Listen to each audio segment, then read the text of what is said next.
त्यामध्ये ज्या पद्धतीनं विश्वरत्न डॉक्टर बाबासाहेब आंबेडकरांचा अपमान या ठिकाणी करण्यात आला, त्या संदर्भात माफी मागण्याऐवजी इंडिया आघाडीच्या खासदारांना धक्काबुक्की करण्याचा प्रयत्न या ठिकाणी झाला।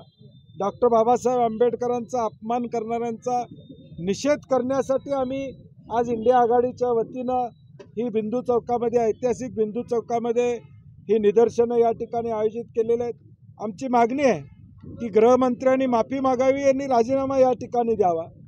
ज्या घटनाकारांनी या देशाला घटना दिली, डॉक्टर साहेब आमच्या सगळ्या सर्वसामान्य लोकांचं दैवत आहे, अशा पद्धतींचं अपमान संसदेमध्ये ऑन द फ्लोर या ठिकाणी झालेला, त्याचा आम्ही निषेध करतो।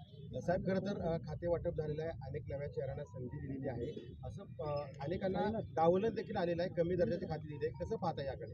नाही, मला वाटतं 3 पक्षाचं सरकार असल्यामुळे अडचणी त्यांच्यासमोर होत्या। खाती कुणाला द्यायची, शेवटपर्यंत खाती मिळणार आहेत का नाही अशी शंका होती। शपथविधी झाल्यानंतर 8 दिवस लागले खाते वाटप व्हायला, म्हणजे 5-6 दिवसानंतर खाते वाटप झाले, त्यामध्ये देखील असमाधान दिसतंय।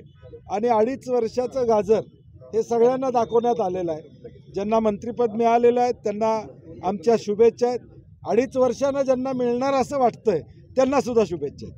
गृहमंत्री अमित शहा म्हणले की काँग्रेसने चुकीचा अर्थ लावलाय त्याच्या वक्तव्याचा। नाही, चुकीचा अर्थ लावायचं कारण नाही, त्यांनी स्वतः ऑन द फ्लोअर सांगितलं, सगळ्या माध्यमांनी ते बघितलेलं आहे की आंबेडकर साहेबांच्या बद्दल अनुद्गार कशा पद्धतीनं काढले, एवढ्या वेळा नाव घ्या, तेवढ्या वेळा घेतलं तर काय होईल, हे सगळं त्यांनी बोललेलं आहे।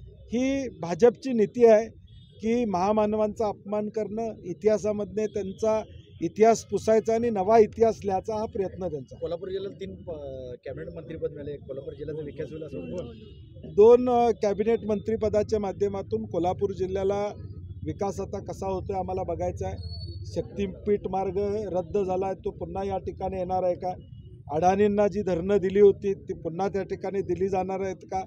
100 कोटीची रस्त्याची कामं काय होणार आहेत? अनेक प्रश्न आहेत। आत्ताच बोलणं संयुक्तिक नाही, थोडा वेळ द्यावा लागेल दोघांनाही, आणि वेळ दिल्यानंतर काय होतं हे बघू आपण। धन्यवाद।